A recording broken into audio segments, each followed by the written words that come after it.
வணக்கம். இன்றைய வாசகல்ல பிரையானா வீஸ்ட் அவர்கள் எழுதின When You Are Ready, This Is How You Heal அப்படிங்கிற புக்ல இருந்ததா சில லைன்ஸ் படிக்க போறோம். ஆக்சுவலி இது வந்து one of the closest books to my heart அப்படின்னு சொல்லணும். இதுல வந்து நீங்க பாத்தீங்கன்னா தெரியும், நான் வந்து ஒரு லைன் கூட விடாம இப்படி ஒரு எக்ஸாம்க்கு படிக்கிற மாதிரி இந்த மாதிரியான ஒரு அனோட்டேஷன்ஸ், இந்த மாதிரியான ஒரு அண்டர்லைன் நோட்ஸ் எடுக்கிறது, இதெல்லாம் வந்து எந்த புக்குக்குமே நான் இந்த அளவுக்கு பண்ணிருப்பேனான்னு தெரியல.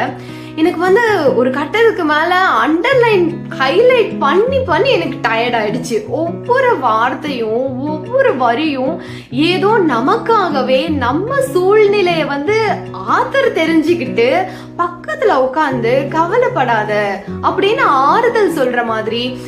எப்படி சொல்றது, சில விஷயங்களை என்னதான் க்ளோஸ் ஃப்ரெண்டா இருந்தாலும், என்னதான் ஒரு ரிலேஷன்ஷிப்ல இருக்கிற பர்சனா இருந்தாலும், இல்ல என்னதான் அம்மாவா இருந்தாலும் கூட சொல்றப்போ நமக்கே சம்டைம்ஸ் சில்லியா தோணும், இல்ல நம்மளே ஓவர் திங்க் பண்றோமா அப்படிங்கிற மாதிரி தோணும், இல்ல நம்மளை விட கஷ்டப்படுறவங்க எல்லாம் இருக்காங்க, நம்ம தேவையில்லாம கவலைப்படுறோம் அப்படிங்கிற மாதிரி எல்லாம் கூட தோணும். ஆனா என்ன இருந்தாலும் மனுஷனுக்கு கவலைங்கிறது கவலை தானே. எல்லாருக்குமே வந்து ஏதாவது ஒரு கட்டத்துல ஏதாவது ஒரு விஷயத்த நினைச்சு ஏதாவது ஒரு வகையில கவலை இருந்துகிட்டே தான் இருக்கும். அது இல்லைன்னு சொல்ல முடியாது. ஆனா அதையும் ஒரு விஷயமா நம்ம கன்சிடர் பண்றது இல்லாம அதை நம்ம கூட ஒருத்தவங்க உட்காந்து நம்ம இது ஒரு இக்கரைக்கு அக்கறை பச்சை இதெல்லாம் நினைச்சு கவலைப்படுறியா அப்படின்னு என்னதான் நமக்கு வந்து ஆறுதல் சொல்றேன்ற பேர் வழியில ஏதாவது சொன்னாலும் நம்ம ஃபீலிங்ஸே இன்வாலிட் அப்படிங்கிற மாதிரி அடுத்தவங்க சொல்லுவாங்களோன்னு பயந்துட்டு கூட நம்ம நிறைய விஷயங்கள் வெளியே சொல்லாம இருப்போம். இல்ல நமக்கே கூட அப்படி தோணலாம், தேவையில்லாம நம்ம வருத்தப்படுறோம் அப்படின்னு.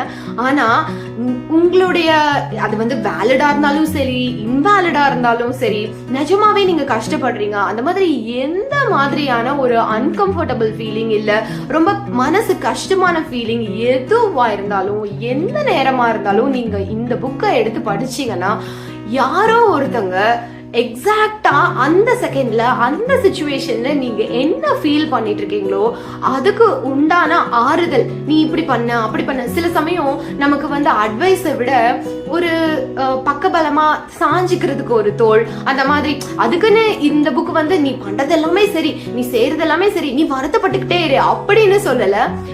அது எப்படி சொல்றதுன்னு கூட எனக்கு தெரியல. அந்த அளவுக்கு ஒரு ஆறுதலா, ஒரு மாரல் சப்போர்ட்டா, ஒரு எமோஷனல், இது வந்து ஃப்ரெண்டு மாதிரி அப்படி சொல்லணும். அந்த அளவுக்கு ஒரு ஃப்ரெண்டு, ஒரு அம்மா, ஒரு அப்பா, ஒரு பார்ட்னர், அது மாதிரி நீங்க எப்படி வேணா இந்த புக்கை எடுத்துக்கலாம். இந்த புக்ல வந்து ஒவ்வொரு லைனுமே வந்து எல்லாருமே படிக்க வேண்டிய ஒரு விஷயம். ஏன்னா நான் ஆல்ரெடி காட்டின மாதிரி இதுல வந்து எனக்கு அண்டர்லைன் பண்ணி நான் டயர்ட் ஆயிட்டேன். இந்த மாதிரி எந்த புக்லயும் அட இந்த லைன் நல்லா இருக்கே, வா இந்த லைன் சூப்பரா இருக்கே அப்படின்னு நான் வந்து இந்த மாதிரி இம்பார்ட்டன்ட் மார்க்ஸ் போட்டது, இந்த மாதிரி ஹைலைட் பண்ணதுன்னு பேஜஸ் ஃபுல்லா எல்லாமே இதுதான் இருக்கு. கிட்டத்தட்ட இதுல வந்து 100 சாப்டர், 50 சம்திங் சாப்டர்ஸ் இருக்குன்னு நினைக்கிறேன், எனக்கு எக்ஸாக்டா ஞாபகம் இல்ல. ஆனா ஒவ்வொரு சாப்டருமே நீங்க வந்து எப்படின்னா டக்குன்னு ஓபன் பண்ணி, சாப்டர்ஸும் வந்து ரொம்ப ரொம்ப குட்டியான சாப்டர்ஸ் தான். ஸோ டக்குன்னு ஓபன் பண்ணி ஒரு சாப்டர் படிச்சிடலாம். ஒரு 5-10 மினிட்ஸே அதிகம் தான் சொல்லுவேன், 5 மினிட்ஸ் அந்த மாதிரி. ஸோ இதுல வந்து நான் எது படிக்கிறது, எந்த லைன் படிக்கிறதுன்னு கூட தெரியல. ஏன்னா எல்லா லைனுமே வந்து ஒரு மாதிரி சோல் டச்சிங்கா, சூதிங்கா, கஷ்டப்படுற மனசுக்கு மயிலிறகால வருடி கொடுத்தா எப்படி இருக்கும் அந்த மாதிரி இருக்கும். நான் ஒரு லைன் படிக்கிறேன். Remember how you crossed everyone that's behind you. One step, 1 hour, 1 moment, 1 glimmer of hope at a time. 1 day at a time னு சொல்லுவாங்கல்ல. ஸோ அந்த மாதிரி அடுத்து இன்னொரு சாப்டருடைய ஹெட்டிங்கே நான் வந்து அண்டர்லைன் பண்ணி வச்சிருப்பேன். இதுல வந்து பாத்தீங்கன்னா, there is no such thing as falling behind. There is not just one way your life can unfold. இது வந்து ஹெட்டிங் அந்த சாப்டரோட. ஸோ நம்ம வந்து ஃபியர் ஆஃப் மிஸ்ஸிங் அவுட் அப்படின்லாம் சொல்லுவாங்கல்ல. அடடா, இந்த தனுஷோட பாட்டு ஒண்ணு, உலகமே ஸ்பீடா ஓடி போகுது, ஏன் வண்டி பஞ்சர் ஆகி நிக்குது அப்படின்னு சொல்லுவாங்களா, அந்த மாதிரி இப்படி நம்மளை சுத்தி இருக்கிறவங்க எல்லாருமே எங்கேஜ்டா ஏதோ பண்ணிட்டு இருக்காங்களே, நம்ம வாழ்க்கை எதை நோக்கி பயணமா போகுது அப்படின்னு நினைக்கிறவங்க கண்டிப்பா இந்த சாப்டர் படிக்கணும். ஸோ இதுல வந்து everybody is having the exact experience that they need to be having right now. So இது வந்து எவ்வளவு ஆறுதலான ஒரு லைன் பாருங்க.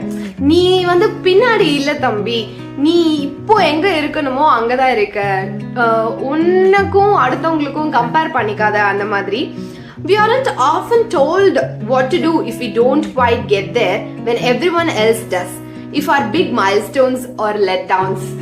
வா, இதை வந்து எப்படி எனக்கு எக்ஸ்பிளைன் பண்றதுன்னு கூட தெரியல. இங்க பாருங்க, அந்த லைனை ஃபுல்லா, அந்த பேஜ் ஃபுல்லா நான் வந்து இதுல அண்டர்லைன் பண்ணி வச்சிருக்கேன்.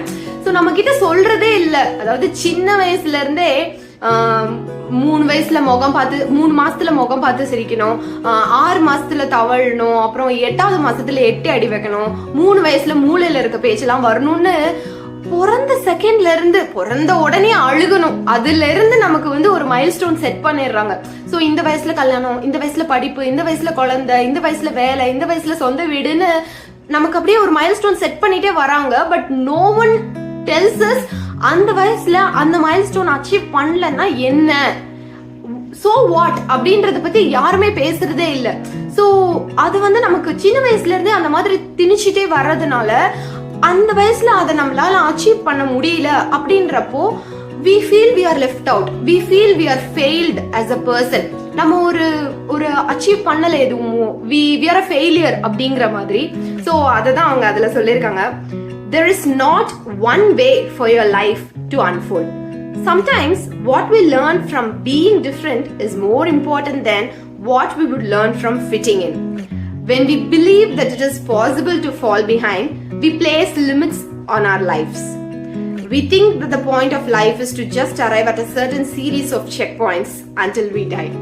இது வந்து again நான் சொன்ன மாதிரி very very very close to my heart in the book. இந்த மாதிரி ஒரு எப்படி சொல்றது, ஹீலிங் ரிலேட்டடா ஒரு புக்கு நான் வந்து இது வரைக்குமே படிச்சது இல்ல. இந்த ஆத்தரோடைய இன்னொரு book 101 essays on how the way you think to change the way you think நினைக்கிறேன், எக்ஸாக்டா டைட்டில் ஞாபகம். அதுவுமே நான் ஆடியோ புக்கா கேட்டேன். அதுவும் நல்ல கண்டென்ட் தான், ஒவ்வொரு இது இருந்தது. பட் இந்த புக்கு வந்து எனக்கு தெரியல, நான் ரைட் டைம், சில டைம்ஸ் வந்து you don't choose the books, the books choose you அப்படின்னு சொல்லுவாங்கல்ல, அது மாதிரி வெரி ரைட் டைம்ல கரெக்டான நேரத்துல கரெக்டான வேர்சஸ் படிக்கிறதுக்காகவே இந்த புக்கு என்ன சூஸ் பண்ண மாதிரி எனக்கு ஃபீல் ஆச்சு. நீங்க இந்த புக்கு படிச்சிருக்கீங்களா? உங்களுக்கும் இந்த அளவுக்கு எமோஷனல் கனெக்ட் கிடைச்சதா இந்த புக்கு கூட? என்ன மாதிரியே எல்லா லைன்ஸும் அண்டர்லைன் பண்ணி வச்சிருக்கீங்களா? இல்ல உங்களுக்கு பிடிச்ச சாப்டர்ஸ் எது? எல்லாமே கமெண்ட்ல சொல்லுங்க. தொடர்ந்து வாசிப்போம். பாய்.